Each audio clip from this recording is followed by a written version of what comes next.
Hi, everybody. I am Robbie Feinberg. I am a reporter for Maine Public. We are so excited to have everybody today. This is the first of 3 of our Age of Nature tiny screen lectures.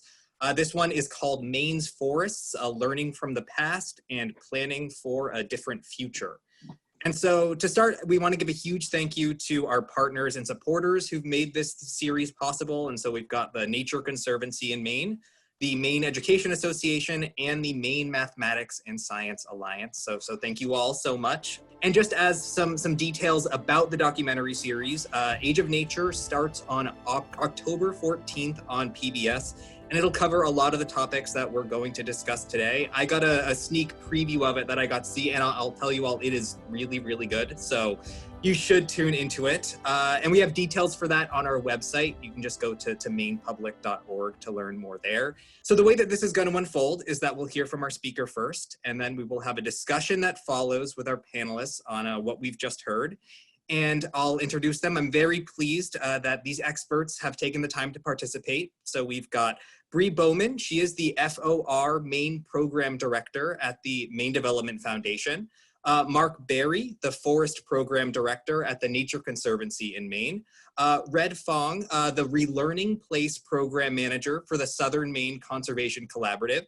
They're also the Communications Manager at Teens to Trails and the Project Manager at the Maine Environmental Education Association. And then we've also got Dr. Ruth Kermish-Allen, the Executive Director of the Maine Mathematics and Science Alliance and an environmental STEM education researcher. And before we go any further, Mark Berry from the Nature Conservancy, he'll read a land acknowledgement statement to start us off. Thank you, Robbie, and thanks to everyone for being with us here today. We're here to discuss the history, present, and future of Maine's forests. And to do so, we must acknowledge the legacy and ongoing roles of the people of the Wabanaki Confederacy.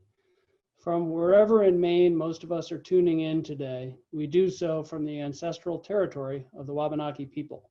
The lands and waters of Maine have been their home for thousands of years, yet today they maintain the opportunity to steward less than 1% of their original homeland. Here, as in many places around the world, Indigenous people have continually been denied the opportunity to participate in meaningful ways in the decisions that affect their ancestral lands, waters, and livelihoods. Today, and in the Age of Nature presentations to follow, we recognize and pay respect to the Wabanaki people and acknowledge their deep and ongoing connection to the future of Maine's lands, waters, and communities. Great. Great. Thank you so much, Mark, for that. And now on to our featured speaker, Dr. Andrew Barton. Andrew is a professor of biology at the University of Maine at Farmington. He is also the author of the award-winning book called The Changing Nature of the Maine Woods and Ecology and Recovery of Old-Growth Forests in Eastern North America. He co-founded the Michigan National Forest Watch and the UMF Sustainable Campus Coalition, and he was a board member of the Mount Blue Tumbledown Conservation Alliance, which protected 30,000 acres of forest land in Western Maine.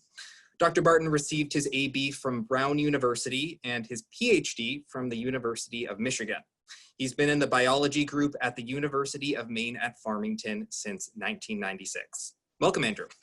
Well, it's wonderful to look out and see all of your faces. It's really an honor to be standing in front of you, or I guess more accurately, sitting virtually upstream from you. I want to start off by telling you a 25,000-year story. I want to go back in time into the distant past. 25,000 years ago, Maine was under 1.5 miles of ice, part of a continental scale ice sheet that stretched far south of Maine and way out into the Gulf of Maine. Then astronomical cycles shifted some and began to warm the planet and to take us out of that glacial period into the current interglacial period that we're in now that gave rise to human civilization as we know it. So this shows that about 15,000 years ago, the southwestern part of the state was free of ice as that glacier retreated to the north. And by less than 14,000 years ago, all of Maine was free of ice and the land was exposed. Now, as the ice retreated, the forest returned little by little, slowly over decades and centuries and millennia. Of course, when the ice first started melting, the tree species that were to make up the future Maine forest were far to the south. This actually shows the tracks that those species made as they made this remarkable continental scale migration from their glacial refugia up to the north and eventually into Maine.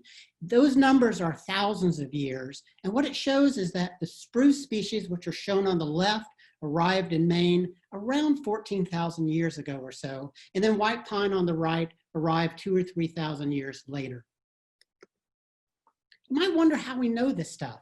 You know, it is really remarkable that I'm showing you these maps that depict ecological phenomena from thousands of years ago. It has everything to do with plant pollen. Every spring and summer, plants release enormous amounts of pollen into the air. Some of it falls on lake surfaces and onto wetlands, sinks down and becomes incorporated into the sediments, layer by layer by layer, forming a time capsule with modern times on the top. And then as we go deeper and deeper into those sediments at the bottom of lakes or in bogs, for example, we go farther and farther back in time. And what we can do is we can take cores, deep vertical cores into those sediments, pull them out, freeze them, slice them up into really thin slices, and then we can take samples. And we can use techniques such as radiocarbon dating and date each of those slices and then count the relative abundance of pollen grains of each plant species for that slice and reconstruct how the vegetation changed over time in individual sites and across entire continents as well. And it gives us something like this. This is a generalized pollen chronology for central Maine. At the very top of this graph is today, so modern vegetation, and the top of the sediments. And then as we go down, we go deeper into the sediments and farther back in time. Now, if you look at this for just a moment, I think you can tell that even after Maine established, after a spruce forest was established in Maine, that the forest did not stop changing. It was never static. It was always dynamic and changing in response to the continuing change of climate. So if you go back about 14,000 years, about 13,000 years, at the bottom of this graph, you can see that there was a boreal type forest. Now, here's something that's really kind of interesting and cool. And that is that forest, a little piece of that boreal forest, was actually excavated at the site, the construction site for the New Mercy Hospital in Portland at the base of Bramhall Hill. So these trunks were excavated. They were white spruce and balsam poplar, and they were aged to 13,500 years. So we get a little glimpse at that forest from actual trunks that are still being preserved. Now, back to this map. You can see that about 12,000, 11,000 years or so, spruce began to decline. What happened then is that the temperatures continued to warm up, conditions began to become drier, not favorable conditions for spruce, but white pine, birch, and oak are really well adapted to those sorts of conditions. So they took over, and now we have a pine and an oak forest. And you'll notice that later on, at a period of about 8,000, 7,000 years, what happened is that things cooled down and became more moist, and hemlock came in, and then eventually beech came in. Now, one thing that's really interesting to look at here is to take a look at spruce again, and notice that at least in interior Maine, that after spruce disappeared about 10,000 years ago or so, that it did not return for thousands and thousands of years. Not until about 500 to 1,000 years ago did spruce come back into interior Maine. You know, when we think about spruce, we kind of think of it as a quintessential central part of this primeval forest of Maine that's been around for millennia. But the data suggests that that's actually not true. They suggest that what we have in Maine is a relatively new forest. Again, interior Maine spruce did not become abundant again until about 500 to 1,000 years ago. Now, I want to focus now on the last 500 years and see how the forest continued to change. And I want to answer this question. How have forests changed since Euro-American settlement? Now, I am going to use this really cumbersome phrase, pre-Euro-American settlement forest, several times now. And this is an acknowledgement, and thank Mark for your acknowledgement at the beginning of this session, but this is an acknowledgement that the place that I'm going to keep calling Maine is Wabanaki land. Now, how can we answer that question about how Maine forests changed from pre-Euro-American settlement times to today? Well, there are two sources of information that can help us out a lot. Number one, there's not much old growth left in Maine, but those remnants that are there have never been plowed, they've never been harvested, and they should give us an idea of what those forests were like 2 or 3 or 4 centuries ago. Also, early land surveys, where surveyors went across the land to divide up the land into parcels, and they noted the species at the corners of those parcels and wrote down their names and wrote down ecological information. So these two sources of information can help us answer 2 important questions about how Maine forests changed. Number one, how did the composition of the forest change? I'll take that up first. And then second, how did the age of the forest stands change? It's probably not a surprise to you, given all the harvesting that's happened over the last 2 or 3 centuries, and a large area of land that was cleared as well, that there's been a decrease overall in old forest species abundance. They haven't disappeared, but they're less abundant than they used to be. And there's been an increase in those species that thrive in disturbed environments. So in terms of the old forest species, we're talking about climax species like spruces and sugar maple, and hemlock and beech. And for the disturbed site species or pioneer species, we're talking about aspen and paper birch and cherries and others as well. So the forest composition has changed. Less in the way of old forest species, more in the way of early succession species. Even more dramatic is how the age of the forest has changed. There's the best estimate we have on the left for how much of the pre-Euro-American settlement forest in Maine was old growth. And by old growth, we define it as a stand that's at least 150 years old and hasn't been subject to a fire or knocked down by an ice storm. So you can see that about 3/4 of the pre-Euro-American settlement forest is estimated to have been in old growth, and only 1/4 of it is estimated to be less than 150 years old. In other words, it was naturally disturbed by fire, windstorm, and ice storm, etc. So the picture we get of the pre-Euro-American settlement forest in Maine is that a continuous canopy dominated by climax species with very old stands and mainly old growth forest. Let's now take a look at the modern forest. You can see it over on the left, and I have age classes to divide up the modern forest in terms of ages. And there is that 150-year mark that we're using here to differentiate between old forests or old growth and younger forests. And you can see that in Maine today, we have almost no old growth forests at all. That actually most of Maine forests are less than 80 years old, and about half of them are less than 60 years old. So compared to pre-Euro-American settlement times, the modern forests are much younger with much smaller trees and almost no old growth forests. Now you might wonder, why am I spending so much time talking about older forests? Well, one of the things that we have figured out over the last several decades is that these older forests have great ecological value. There's some species that are dependent on them. For many more species, these are important habitat for these wildlife species.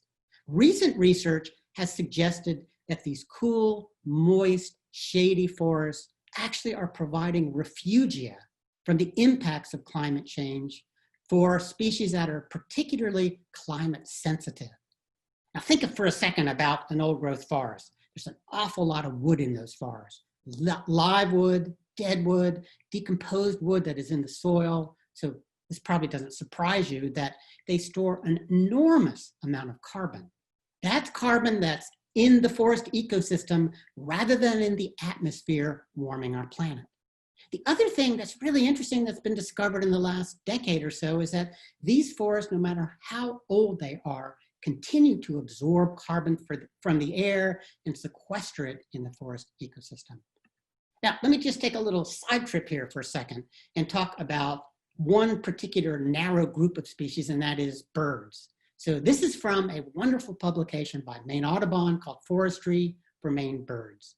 And this lays out how important Maine is for bird species in North America. That map on the left, you see those red areas? Those are areas that have a particularly high density of breeding bird species. And you can see that Maine is right up there, really important site. It turns out that Maine is so important, plays such an important role in Eastern North America in terms of supporting bird populations that repeatedly in this publication, it's described as Maine forests are baby bird factories. It's a wonderful kind of set of words there, isn't it? And here is a quote from this publication about the role of older forests. In light of all these threats and challenges, the answer for forest management from a bird's perspective is the same: managing over space and time to create patches of young forest interspersed with large blocks of structurally complex or messy older forest. So what have we learned from the past that we really need to keep in mind as we think about the future? We've learned that nature is transient and changeable. It's not static. It's not balanced in any sort of balance of nature sense. We know that the climate is constantly changing, and when the climate changes, the forest responds and changes also. We've learned that older forests are really valuable ecologically. We've also learned that forests are very complicated and interconnected, and that there's a lot we don't know about it. I think all of these things, to me, sort of tell us how essential humility is as we move forward and try to make plans for, how we can help shape the future forest of Maine. Now, let's turn our attention to the future now. I want to start by sort of establishing a baseline about how important Maine forests really are in terms of providing both ecosystem and economic services. Number one, there is a lot of forest in Maine. 89% of the state is covered in forest, the most of any state in the United States. 17.6 million acres of forest. It's been fairly constant over the last 6 decades or so. The best estimate is that there are about 3.2 billion trees greater than 5 inches in diameter in Maine. I actually went out and recounted them last week. I actually came up with 3.3 billion, but I won't haggle over that number. Maine forests are harvested a lot. So we might even say that there's a heavy amount of harvesting that occurs in Maine. So 97% of Maine forests are open for harvesting. About 2% are reserved. That is, they have a mission of no harvesting at all because of the objectives for that land. This might surprise you. You might think that the heyday of harvesting in Maine was the late 1800s or the early 1900s, but it turns out that 1990 to 2010 was the most harvesting in the state's history. That has actually declined some since that period, so that today about 3/4 of the growth of Maine forests is harvested. So less is harvested than is grown in Maine overall, although they're about equal in northern Maine.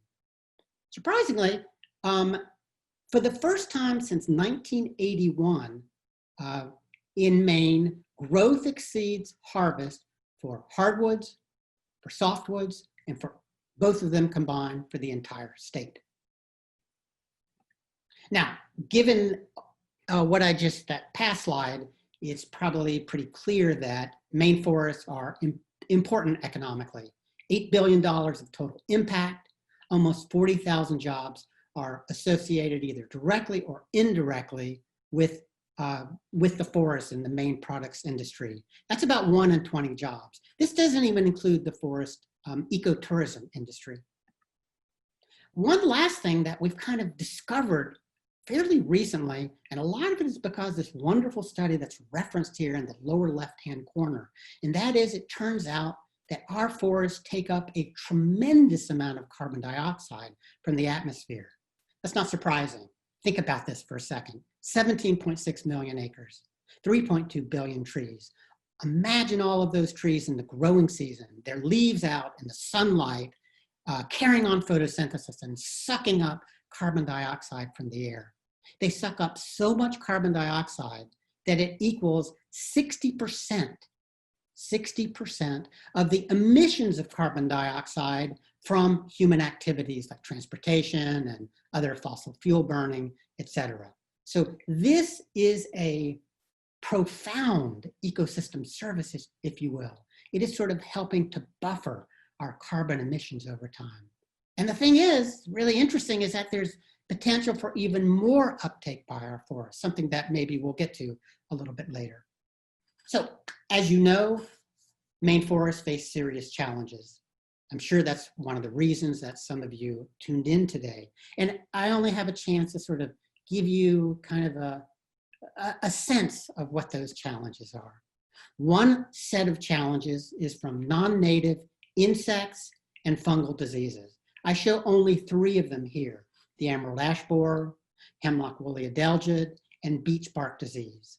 These 3 non-native diseases and insects are projected to decrease the populations of these species into the future, especially for ash trees in Maine from the emerald ash borer. Of course, the biggest threat that looms on the horizon and is already starting, in fact, is climate change. Maine is already warming. In fact, it has warmed by about 3.2 degrees on average over the last 130 years. Globally, that's a lot higher than the overall average for all land areas across the globe. That's about 1.7 degrees Fahrenheit over time. The warming has been more in the winter, so Maine has warmed about 5 degrees over the last 130 years. So those people who have been around for 6 or 7 or 8 decades or 9 decades who say that Maine winters are nothing like they used to be, they are actually telling the truth. Now, what's going to happen in the future? No matter what we do, the temperature is going to continue to go up and Maine is going to continue to warm. But how much it goes up depends entirely on what socioeconomic pathway that global humanity take. If we continue with business as usual, then we're going to follow that red line. Look at the projection for that red line by the year 2100. It calls for Maine temperatures to rise about 12 degrees overall. A 12-degree warmer Maine is a very different place than the Maine of today. Now, if we can get our act together, and if we can reduce emissions, and if we can increase uptake, then we can follow a lower line, like the green line or the blue line that is below there. I have some words over on the left just to remind us that climate change is more than just warming, that there are other things that are perhaps equally important.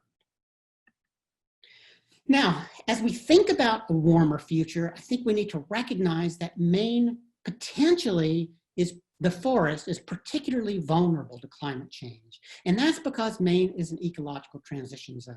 To the north of us is the boreal forest, to the south of us is the temperate deciduous forest, and Maine mixes those 2 ecological elements together. And so what this means is that there are a lot of species, trees, birds, mammals, and others, that are really northern species that find the southern limit of their distributions in Maine. And they are apt to be particularly sensitive to climate change, especially to warming and drought and other things as well. So we have to keep that in mind as we think about what the future might be like. And what I'd like to do now is to show you a couple of sets of projections for the abundance and distribution of species in Maine. We're going to start with 2 trees. I want you to look at the top 2 maps to begin with. On the left is red spruce. Red spruce is a quintessentially northern species. Notice that it occurs throughout the state, but particularly common in the northern parts of the state. On the right is a quintessentially more temperate or southern species, and that is white oak. And notice that that only occurs in the southwestern part of the state. The 4 maps below that show projections for the future up to the year 2100. The ones in the middle are for optimistic projections. The ones at the bottom are for pessimistic projections. And you can see for all of those, what they suggest and project is that spruce will still be around, but it will decline in numbers, whereas white oak will spread across much of the state and become one of the most common species in Maine. Here are parallel projections for 2 bird species. On the left is the very northern magnolia warbler species. If you look at the top, you can see where they are today. And on the right is the more temperate or southern tufted titmouse.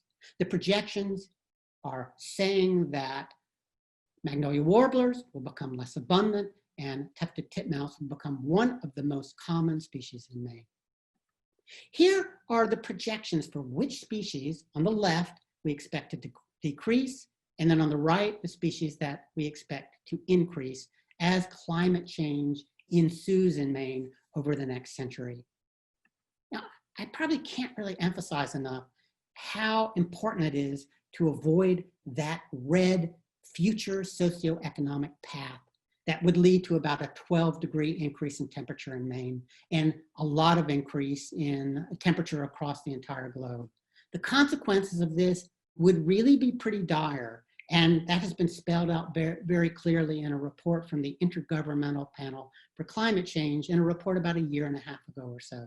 And what that report said is that if we want to avoid that path into the future, and we want to take one of these lower paths, we have to reduce emissions by 50% by the year 2030. That's a really tall order, but it is probably something that we should always have in our heads as we're planning for the future. There is a wide, broad effort going on right now in Maine through the Maine Climate Council to try to address this issue, but it is really an important thing to keep in mind as we move forward. So what are the challenges specifically for Maine forests as we move forward? How can we keep Maine forests as forests into the future? How can we prepare for the inevitable forest transition? It might come in 25 years, it might come in 50, it might come in 100 years. We're not really sure when this will happen, but it is inevitable that the forest will change. How can we increase the amount of older forests? How can we continue to increase the amount of carbon sequestration of the forest land that we have already? And how can we do all those things and maintain a vital forest economy? And the last thing, I think this is probably really important, is how can we go forward and learn humility and teach humility towards nature so that we're open to some of the hard solutions that will make Maine a better place and a safe place for all the species that are supported by our forests and for our grandchildren and for our great-grandchildren. I think that's probably a good place for me to end and to move on to the discussion. So I look forward to all of your questions. Thank you all.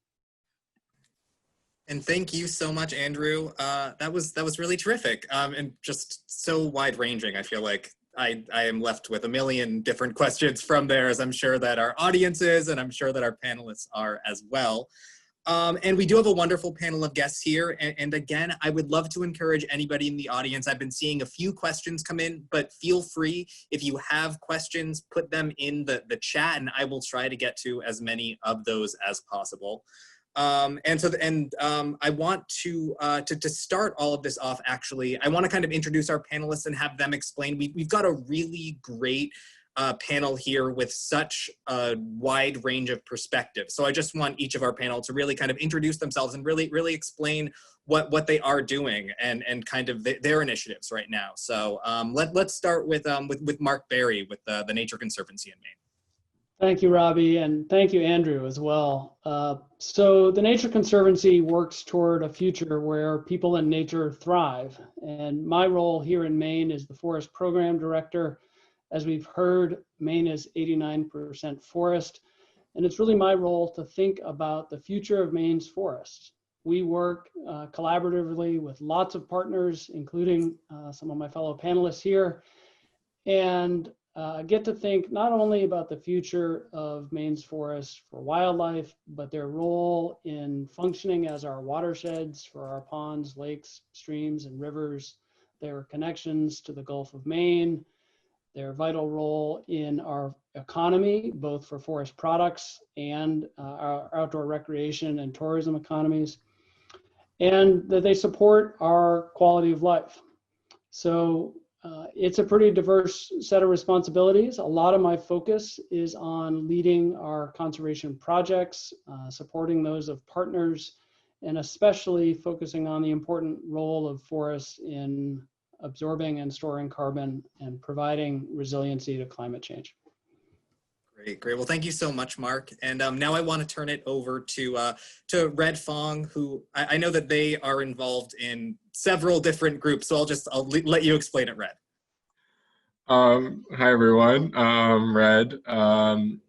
I guess my main position I can start with is with the Southern Maine Conservation Collaborative, where I'm developing a transformational equity and conservation program that is aimed at restructuring what conservation looks like, how it's defined, and who has access to it. And that is in partnership with the Maine Environmental Changemakers, which is a program of the Maine Environmental Education Association, where I'm a program manager as well. And that at MIA, we have a lot of different programs that are going on that range from political advocacy to conservation to environmental justice. So we really cover it all. And then my other position right now is with Teens to Trails, which I think fits nicely within all three of those in the way that it connects teenagers to meaningful experiences in the outdoors. And it really focuses on cultivating a relationship and really adhering to the fact that everyone deserves to have a relationship that is totally unique to them with the environment around them. So yeah, those are the three things that I do. Great, great. Well, thank you, Red. And now I'd like to ask Bree Bowman with the Maine Development Foundation to just tell us a little bit about kind of all that you're working on too. Sure. Hi, everyone. My name is Bree Bowman. I am the program director for the Forest Opportunity Roadmap Maine, or For Maine. I work at the Maine Development Foundation. And For Maine is a unique cross-sector collaboration. It's led by industry, but includes government, nonprofits, education, and communities, all of which have come together to realize the next generation of Maine's forest economy. So our vision is that Maine is a global leader in the forest products economy with a thriving, innovative, and diverse industry that provides good jobs in vibrant Maine communities. We've been active since around 2017 formally, and from 2017 to 2019, we conducted rigorous data gathering and analysis to understand the challenges facing Maine's forest economy and also the opportunities for the future. And that research resulted in the publication of our 2018 Vision and Roadmap for Maine's forest products sector. And what it ultimately recommended was that Maine aggressively pursue a sustainable forest bioeconomy, both through collaboration with industry and the groups mentioned before, as well as a wide-scale kind of diversification of the forest industry. And through that strategy, recognizing the potential of Maine's forest industry to grow from the $8 billion in economic output to $12 billion by 2025. So ultimately, that includes managing the wood resource sustainably, preparing our workforce for the future of what the industry can look like in Maine, and ultimately acknowledges that Maine's forests are an incredible asset, both in ensuring a sustainable environmental and economic future for our state. So thank you. Great, thank you, Bree. And now we'll turn it over to our last panelist, and that's Dr. Ruth Kermish-Allen with the Maine Math and Science Alliance. Hi, good afternoon, everybody, and it's an absolute honor to be here with all of these other panelists, and you, Andrew, it was magnificent to hear that presentation. My name is Ruth Kermish-Allen. I serve as the Executive Director for the Maine Mathematics and Science Alliance, and my original training actually is as a sustainable forester, and then I transitioned into the world of education, and then I transitioned into the world of educational research, which is what I do today to try to understand how do we embed these really important scientific literacy components into our curriculum, and how do we help educators learn how to translate that to their students in different hands-on, really exciting ways.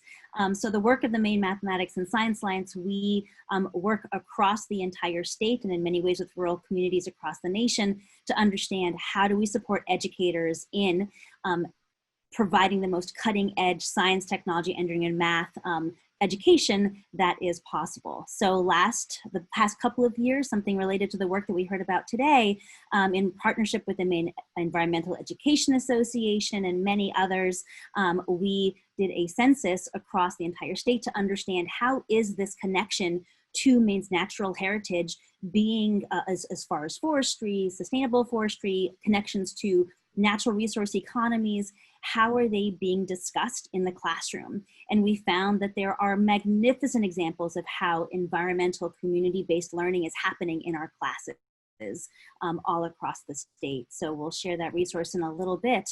And now we're really looking at what are the different kinds of trainings that educators across our state need to really make sure that students, no matter where they live, no matter how rural, no matter how urban, can get access to environmental learning experiences to truly understand and build, as Andrew said, that sense of humility, that connection to nature, the understanding of the real science and real engineering behind what makes our current natural resource economies and workforce work, and what kind of voice do our children want to have and how those futures are driven.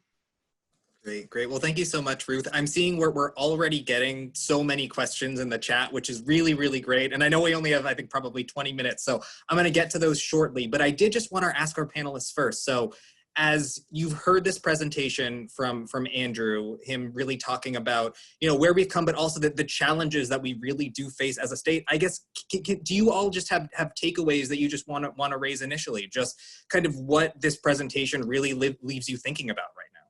Feel free to hop in, whoever wants to start. I can start.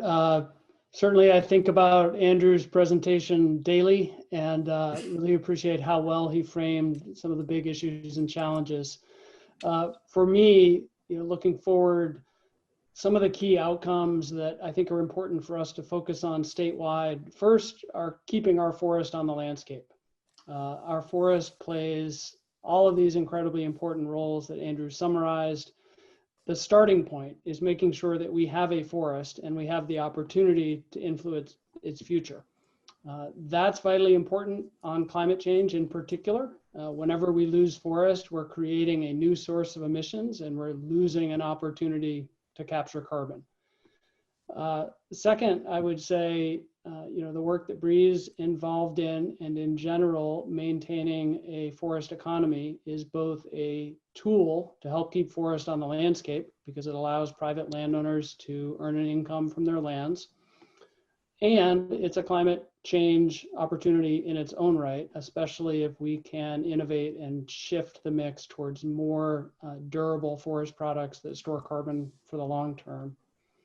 And then finally, and I think Andrew framed this very well also, focusing on improving the conditions in Maine's forest. And that's improving the conditions for habitat, it's improving the conditions in terms of the results for climate change, and in terms of the productivity for the forest economy. And we're kind of fortunate that in many cases, those things align. And it's about providing the right policy environment and the right incentives to help us get there. Anybody else want to hop in? Yeah, I'd be happy to piggyback on that because I have a lot of similar thoughts pertaining both to climate and the land ownership structure and the future of our forest economy. So as we heard in the presentation, Maine is almost 90% forested, and our land ownership structure is unique. So over 90% of Maine's forests are privately owned. So family forest owners make up about 30% of that, and private companies own about 60% of that forest land. The woods being used for commercial harvest, for recreation, and for woodland retreats, among other uses as well.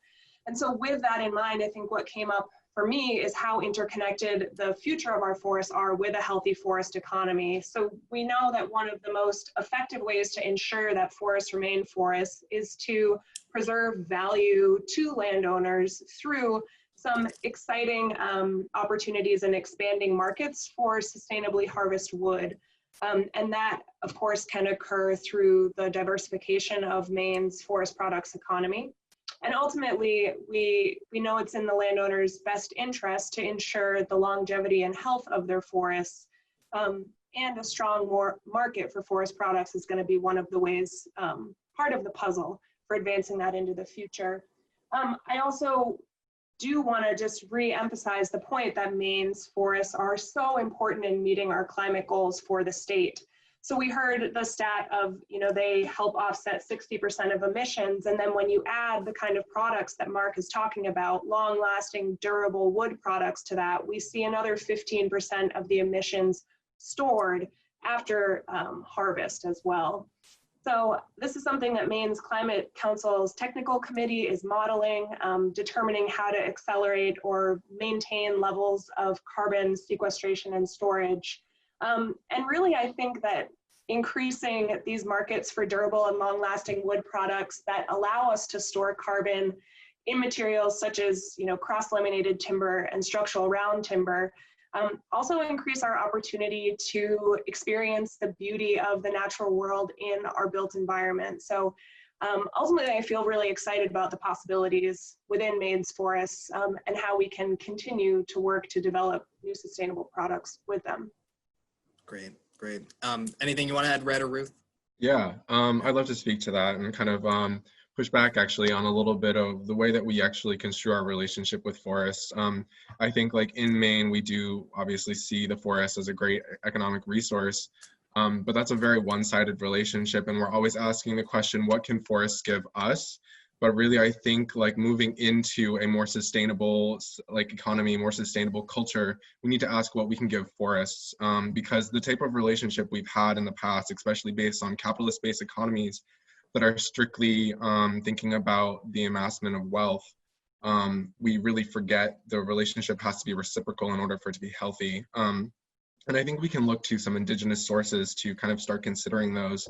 And I really think that, and I know that on the Climate Council, indigenous voices aren't always represented in the most thorough way that they should be, especially as we consider kind of like what Mark was saying, that indigenous people have had the stewardship and continue to steward the land in Maine, but they only steward such a small percentage. And we really need to learn from and take some of those lessons from the Wabanaki people to create healthier relationships with our land. And I think that if we fail to do so, we're not ever really going to be successful in creating a sustainable forest economy. And Brett, I wanted to ask, I know a lot of your work is around rethinking a lot of what conservation is. Are you working on that right now, or are you trying to kind of reshape some of these? Yeah, so we're actually looking into what I'm really focusing on is how conservation is defined. And I think conservation has been traditionally defined as creating like that sustainable structure that can continually feed an economy. But conservation also has to be part of the conservation of human life, and not just the natural resources that are used to fuel human life. And so that can look like the conservation of urban spaces as well, and the conservation of forests within urban spaces, and how those can kind of like intermingle. And I think like a big part of my work also is investing and kind of intermingling and intertwining spiritual aspects of forest economies and forest management, in the way that we can look at, for example, there's an author named Kyle White, who's a Potawatomi scholar, who has looked at the Menominee forests in Michigan, where they are both using forests as an agricultural product, but they're also using forests as a spiritual resource and a cultural place for gathering. And so we see kind of like these two different, traditionally viewed as opposing kind of forces existing in one place. And I think that type of pluralistic understanding of forests and our ecosystems is really necessary in how we pursue conservation in the future. Great, great. Thanks, Red. And Ruth, anything you wanted to add as well? Just one quick thing to add, I think that really builds off of Red's comments. It's just that, when we think about the youth today and what kind of a role we're going to be offering up to them, thinking about not just here's the scientific component of how a forest works, but all of these different services for health, for spirituality, for economy, to really think about how do we holistically present that to youth all across the state, so they can really get a better sense of what their forests mean, rather than just the traditional concept of what maybe 50 years ago the forests were viewed as. So we do have a lot of questions. So I want to dive into some of these, and I guess I'm gonna start with one. It's from Kate Dempsey, who she asked, could Mark tell us about some of the recommendations from the Climate Council, which we've already heard a bit about, and around really encouraging more carbon capture? So Andrew can answer that, or any of you all could answer that. Sure. So I would say the Climate Council's work is still underway, but each of the work groups have made their recommendations to the council, and the council is just beginning to sort of grapple with how to pull all of those together.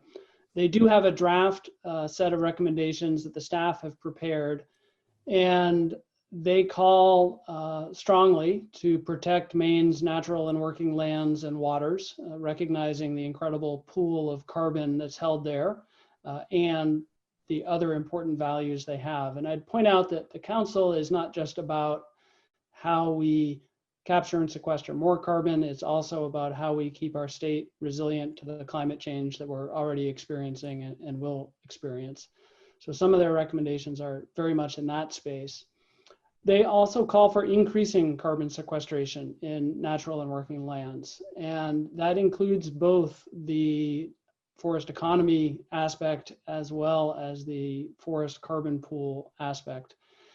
There's some thinking about incentives for private landowners. There's some thinking about technical resources and learning opportunities for students, for practitioners, and for landowners.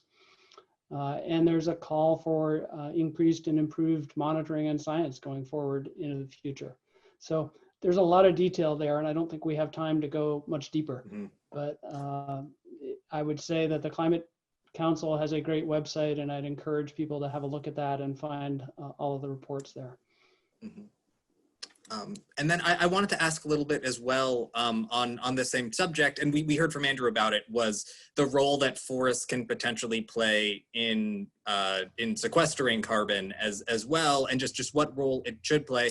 Obviously, we've got a lot of forests in our state right now. Are we going to need to add a lot more trees and a lot more forests to our state to continue to do this? I guess what will be needed in terms of policy-wise and land use-wise for us to really make a difference kind of on that forest side of things with carbon sequestration?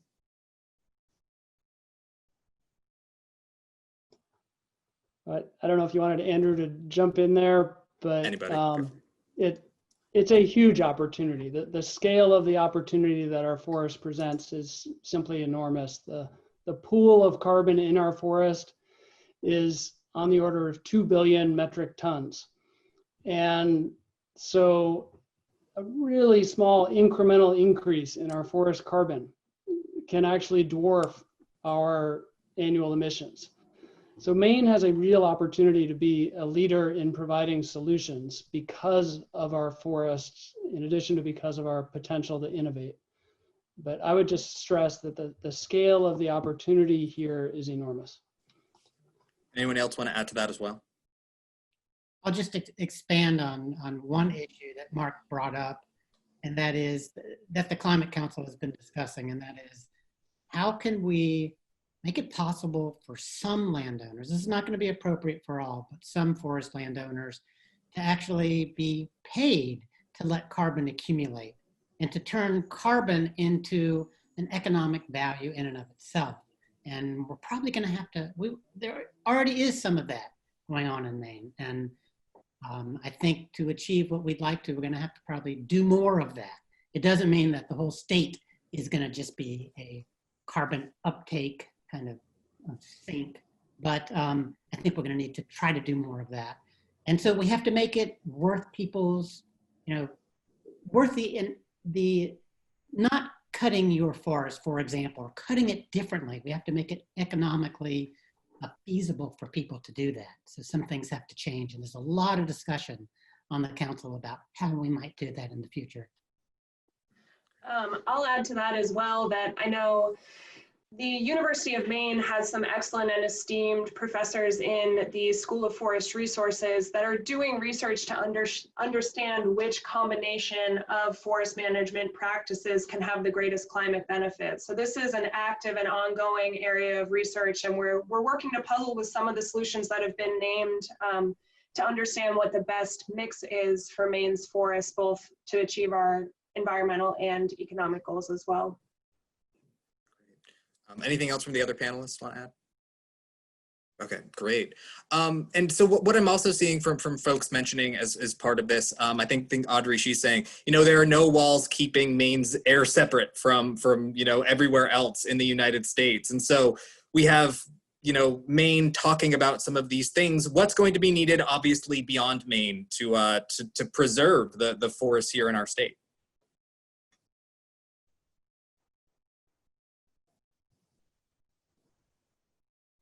Anybody can hop in. I think I can speak to that on like the sense where it's it needs to be more collaborative in the way that I think a lot of efforts tend to be siloed and they're really only exist within organizations. And there's not a lot of conversations happening in between kind of like these larger statewide organizations that are necessary really to have the same type of agreements and the same things that are going to be moving forward so that they can pursue like the same goals, I guess, is the long and short of it.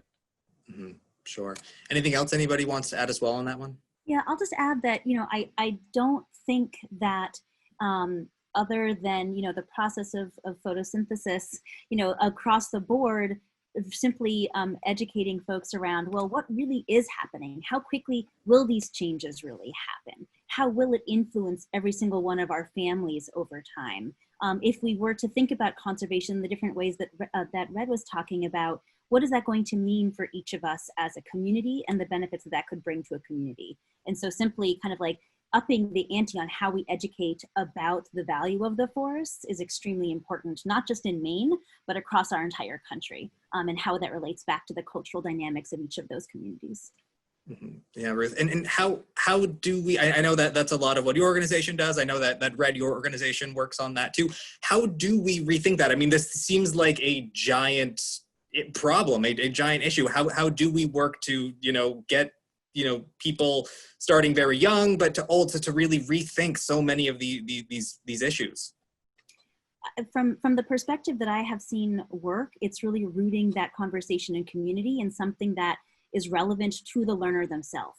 So if you're talking about, for example, even though we're in the state of Maine, if no one's ever gone up and visited the Northwoods, how do they understand and how do they identify with the value that brings to them? So really bringing it home to make that learning about the forests, about those dynamics, and about those different ecosystem services personal, embedded in an individual's own experience, embedded in how that individual understands that world, and what kind of an impact on change they can actually have from their home space, rather than feeling they have to do something huge and monumental to really make a difference. Because these problems are so huge when we're talking about climate change. As adults, we are overwhelmed by it. When thinking about youth and how they feel about creating some form of change to influence that world, how do we piece it up? How do we make it into digestible chunks so that every little bit that individuals do and learn about and advance can make a difference rather than feeling powerless overall? I can speak to that again as well. So two parts of the work that I do is, so with land trusts, it's really about investing into the local communities and connecting teenagers and youth to the local communities, like land trusts and access to like their local environments. And as part of kind of investing into that is the way that it's taught in schools and how much exposure people get during kind of like their school time. And I think like even right now, we're talking about like COVID and outdoor classrooms, and kids are getting to spend more time outside and kind of correlating outside time, not with just recreation, but learning, and creating that kind of pluralistic understanding of what it means to be outside. And I think like in addition, I was just on a panel yesterday and we were talking about how youth activists we're exhausted. Because we don't have like these older mentors to kind of agree with us and to get on board with us and to like show us these pathways that we can take, because we have so much energy to give and so many great ideas that people of the older generation and people who are really like of the majority need to be listening to minority youth, to listen to what we have to say and the kind of like more radical ideas. Even though it might seem a little bit uncomfortable, the discomfort is really good. And so, yeah, really creating like those pathways for mentorship and those pathways for people to connect with the land, their own local land, in whatever way they want to. Great. I'm seeing a lot of questions still about climate change, but I'm seeing a couple others that I want to get to as well, because we've been on this for a little bit. One of the questions from Ken Olson, it's for Andrew. He's asking about red spruce is dying off fast, it seems. What is causing it, and will this species be exterminated in Maine? Well, the projections don't suggest that red spruce will disappear. There are sort of cyclical cycles when things are very dry, for example. Red spruce isn't very happy. There are other things that happen, sort of shorter term cycles. In the long run, though, the projections say that there's going to be less red spruce for sure. There probably won't be red spruce. There's not much right now, but there won't be much red spruce in the lower third of Maine, for example, and it'll be less abundant in the northern parts. I'm not a tree pathologist, so I don't know specifically what's going on right now. Maybe Mark has a little better idea of that. But in the long run, as the climate warms, it's going to put pressure on red spruce, and we'll have less of it. But none of the projections say it will disappear in the next century. Okay, great. Yeah, and I think that's a great answer. And for everyone that's wondering about this challenge of our forest transitioning, there's a lot of uncertainty about how that will unfold. Trees are very long-lived, especially some species like red spruce. And so even as the conditions that support their establishment may become unfavorable, we may see adult trees, persist for decades or even centuries in some places, even as the understory is changing. On the other hand, we can see very dramatic sudden die-offs if multiple stresses affect the mature trees. So it's a really complicated dynamic. And the other piece that's equally complicated is how the species whose habitat is improving succeed in moving north, and the pace at which they're able to establish themselves is also limited by the pace at which they disperse and get mature enough to reproduce. There's something I'd like to add too, just from the industry perspective, and also note that I think when we discuss forest bioeconomy for the future of the state, the conversations that we're having in communities incorporate a more holistic view of development rooted in the needs of those local communities. It's my side of the project to represent a little bit more around the industrial redevelopment of mill sites. So that's where I'm coming from. And when I think about the forest transition, working with some of the representatives that I do from the industry, we do know that Maine's forest economy has adapted over time to make use of species either that were understood as previously unmarketable or that are new. So for example, some of the foresters I work with remember learning 40 years ago that aspen was a species that didn't hold significant commercial significance.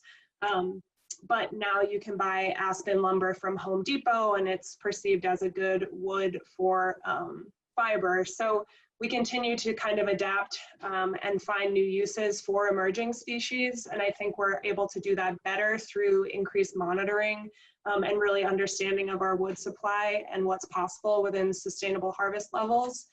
The last thing I want to say about that too is that one thing that I find really inspirational about countries that have made huge advances in their bioeconomy strategies, such as Finland, is that they've created a lot of room for experimentation and creativity. So they look at industrial development as something that can deeply involve values, it can involve artistic partnerships with artists and designers to understand what the next generation of industry can be.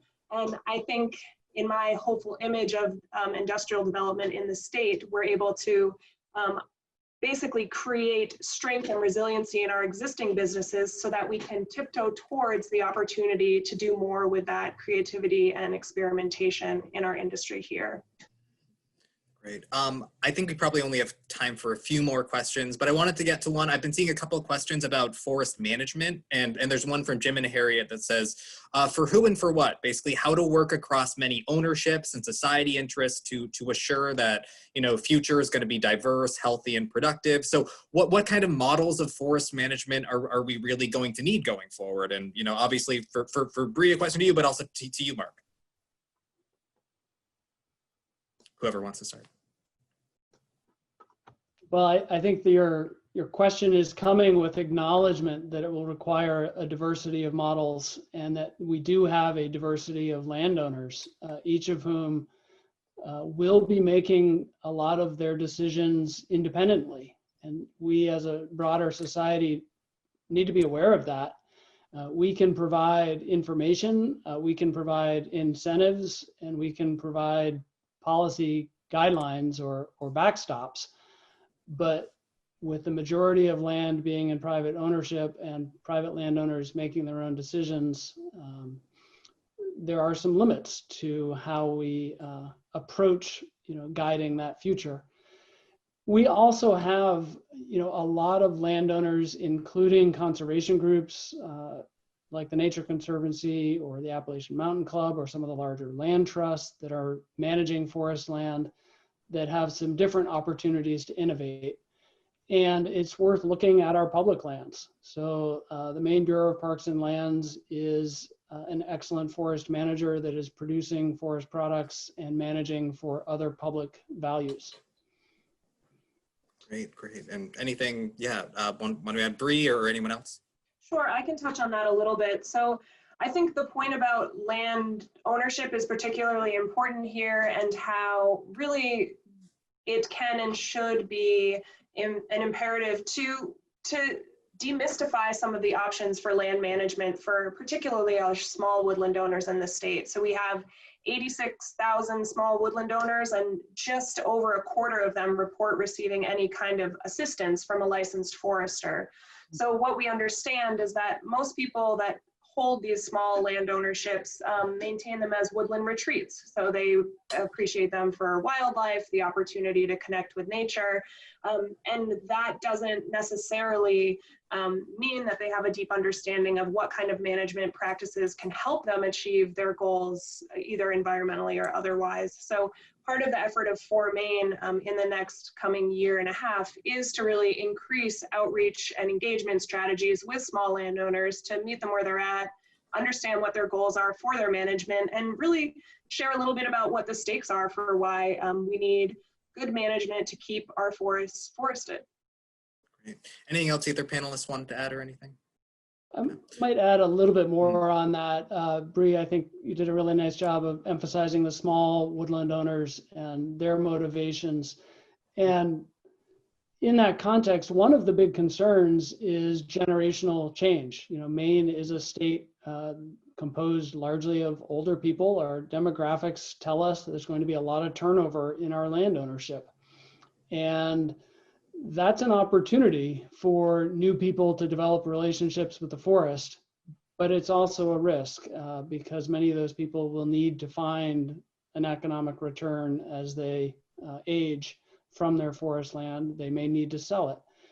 So the motivations that exist now for owning forest land, as Bree said, often emphasize wildlife habitat, recreation, or a place for solace.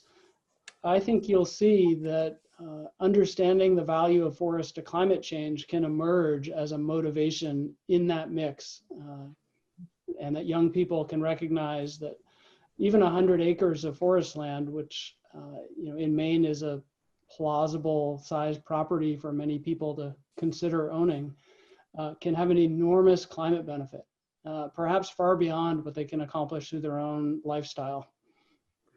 I think it's a great point.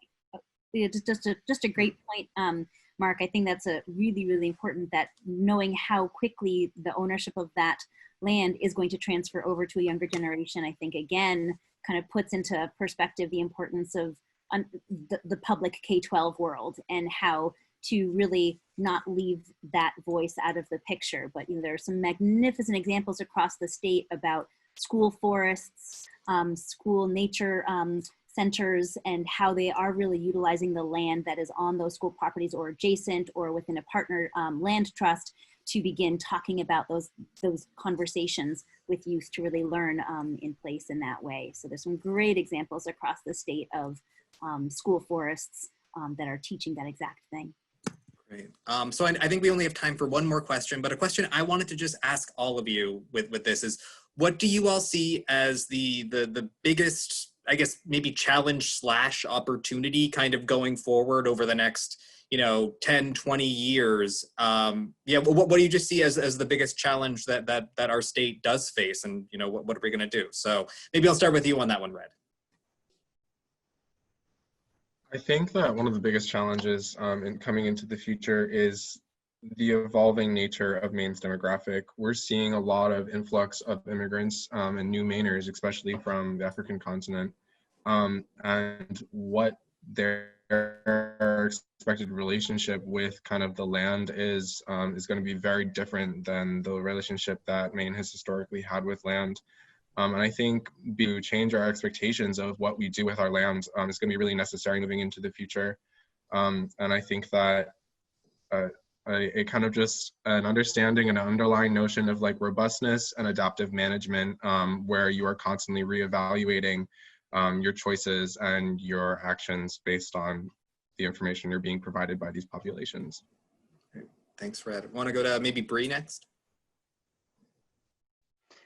Sure. I mean, I think I've expressed the excitement for Maine around the concept of a forest bioeconomy, and I really feel like that's an incredible opportunity for the state of Maine to stand out within the United States in developing an economy based in reduction of waste and improved sustainability in products.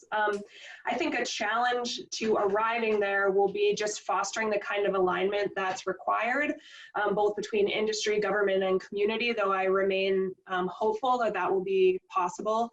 And I think one of the coolest things in my mind about the possibility of a bioeconomy is the way that different natural resource economies can meet in this structure. So there's a place for our forests, agriculture, and fisheries within that strategy.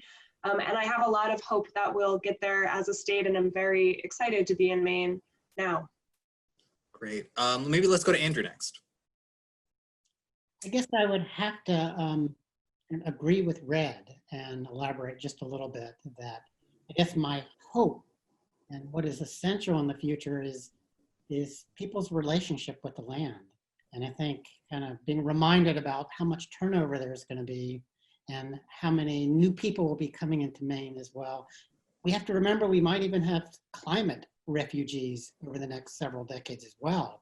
Mm-hmm. Think about that. And I think that, to me, that establishing that relationship with the land is going to be so important in the future. I'll leave it at that. Great. Ruth? Yeah, I think for me, what I'm really hopeful about is knowing how strongly as a culture we are connected to our forests here in Maine, how strongly we are connected to those natural resources and who they have made each and every one of us and made each and every one of those communities. And so really relying on that connection that over time to help us figure out as these changes happen, what is that going to mean for us, and what will we rally around as a community to think about how we want to take on that next challenge, and simply letting so many kids in the state of Maine know that these questions are going to be really important questions and we're going to need their help figuring them out. So there's going to be amazing, cool things to do in all different kinds of career paths related to the forest and others right here in Maine, and they don't need to go other places to problem solve some really exciting things. Great. And Mark, I'll leave you with the last word. Okay, well, I want to thank Red for starting us in the direction that he did with this question. And I was thinking similarly. One of our biggest opportunities is not just how we respond to new people that will arrive here, but how to attract new people into our communities. And I think we have an enormous opportunity to do so. Our rural downtowns in particular have been struggling for decades, and some counties have been slowly losing population for over a century. But we have an incredible place to live. We have the opportunity to have thriving and vibrant communities connected to the natural world. And although climate change is a dire challenge for us, as it is for people around the world, our opportunities look rosier than those in many other parts of the world. And Maine has a small population. It doesn't require that we receive some large percentage of the people that are moving. in response to climate change or otherwise.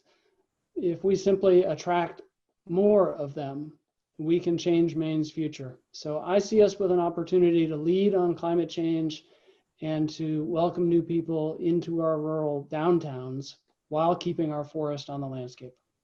Great. Well, thank you so much, Mark. Thank you so much to all of our panelists today, and especially thank you to Andrew for your great lecture today. I'd like to also thank our sponsors, which are the Nature Conservancy in Maine, the Maine Education Association, and the Maine Mathematics and Science Alliance. And as always, I want to thank member support. So all of our members here from Maine Public, you all make events like this possible. And just as a reminder, we have our next lecture is next Thursday, October 1st, and that is at noon, and that is with Laura Rose Day. She's the president and CEO of the Seven Lakes Alliance, talking about rivers. So we hope to see you all there. Thank you so much again for tuning in. Thank you.